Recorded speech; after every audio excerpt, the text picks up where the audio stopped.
শীতকাল মানেই পায়েস আর পিঠে। আর এই পায়েস যদি নতুন গুড়ের হয় কেমন লাগে বলো? তবে এক এক সময় কী হয় বলো তো, খেজুরের গুড় দিয়ে পায়েস করতে গেলে পায়েস এক এক সময় দুধটা কেটে যায়। চলো আজকে তোমাদেরকে দেখাই কিভাবে পায়েস রান্না করলে দুধটা কাটবে না। পায়েস রান্না করার জন্য আমি এখানে 3 মুঠো গোবিন্দভোগ চাল নিয়ে নিয়েছি। আমার হাতের মুঠো ধরে 3 মুঠো চাল নিয়েছি। এবার চালটাকে একবার করে আমি ধুয়ে নেব। বেশি ধোবো না, বেশি ধুলে চালের গন্ধটা চলে যাবে।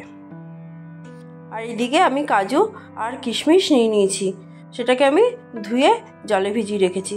আর নিয়ে নিয়েছি 4টে এলাচ, এলাচটাকে আমি থেতো করে নেব। আর নিয়ে নিয়েছি নতুন গুড় বা খেজুর গুড় বা নলেন গুড়, যেটাই বলো না কেন, এই গুড় লাগবে আমার 250 গ্রাম। আর এখানে আমি দুধ নিয়ে নিয়েছি 3 কেজি দুধ, 2.5 কেজি নিয়েছি গরুর দুধ, আর 500 নিয়েছি আমুলের যেটা প্যাকেট দুধ পাওয়া যায় লিকুইড, সেটা। দুধটাকে খুব ভালো করে ফুটিয়ে নিয়েছি, একেবারে ঘন করে বলতে পারো, গ্যাসের আঁচটা কমিয়ে। তারপরে দুধটা যখন একেবারে ফোটা হয়ে গেছে তখন আমি বেশ কিছুটা দুধ তুলে নিচ্ছি, একটু ঠান্ডা করে নেব। আর দেখো দুধটা কিন্তু একদম ফুটে গেছে। এই টাইমে আমি চালটা দিয়ে দেবো, আর গ্যাসের আঁচটা একদম কমিয়ে রেখে নাড়াচাড়া করতে থাকবো। আর এদিকে ওই এলাচটা আমি থেতো করে নিয়েছি, সেটা দিয়ে দিলাম। এলাচটা দিয়ে দিলে খুব সুন্দর একটা গন্ধ হয়। এবার আমি নাড়তে থাকবো। দেখো এদিকে কিন্তু এটা ফুটে গেছে, চালটাও নরম হতে শুরু করে দিয়েছে। গ্যাসের আঁচটা বাড়িয়ে পায়েস রান্না করলে কিন্তু খেতে একদমই ভালো হয় না। এবার যেই দুধটা আমি নামিয়ে রেখেছিলাম সেই দুধটা মোটামুটি অনেকটাই ঠান্ডা হয়ে গেছে, তবে ঈষদুষ্ণ মতন গরম আছে। আমি এর মধ্যে বেশ কিছুটা পাউডার দুধ দিয়ে ভালো করে গুলিয়ে রাখলাম। এবার এইদিকে দুধটা দেখো কত সুন্দর ওপর দিয়ে সর পড়েছে। যেই দুধটা আর কি আমি পাউডার দুধের সাথে মিশিয়ে রেখেছিলাম সেই দুধটা আমি এর মধ্যে ঢেলে দিলাম, দিয়ে খুব ভালো করে নাড়াচাড়া করব।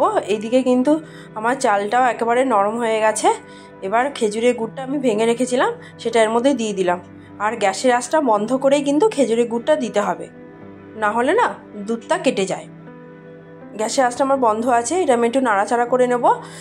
গুড়টা গলে যাবে আর কাজু কিশমিশটাও আমি দিয়ে দিয়েছি। এবার গ্যাসের আঁচটা আমি জ্বালিয়ে দেবো। দেখো এইদিকে কিন্তু আমার পায়েসটা মোটামুটি হয়ে এসছে, এখন একটু পাতলা পাতলা হয়েছে। পায়েসটা এবার ফুটতে শুরু করবে।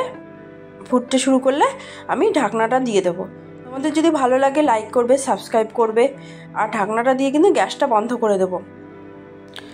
আর দেখো পায়েসটা একেবারে ঠান্ডা হয়ে গেছে, তোমাদেরকে তুলে দেখাচ্ছি কতটা ঘন হয়ে গেছে আর কতটা দেখো ক্ষীরের মতো লাগছে খেতে। এর মধ্যে থেকে কিন্তু বেশ কিছুটা পায়েস আমাদের খাওয়া হয়ে গেছিলো, তাই অনেকটা কম হয়ে গেছে। এবার তোমাদের একটা বাটিতে সার্ভ করে দেখাচ্ছি। এটা দেখতে যেরকম সুন্দর হয়েছে, খেতেও কিন্তু জাস্ট ফাটাফাটি হয়। এটা রইল তোমাদের জন্য। একটা কথা মনে রাখবে, পায়েস করার সময় গ্যাসের আঁচটা বন্ধ করে কিন্তু গুড়টা দেবে, তাহলে কিন্তু আর দুধ কাটার ভয় থাকবে না। ব্যাস।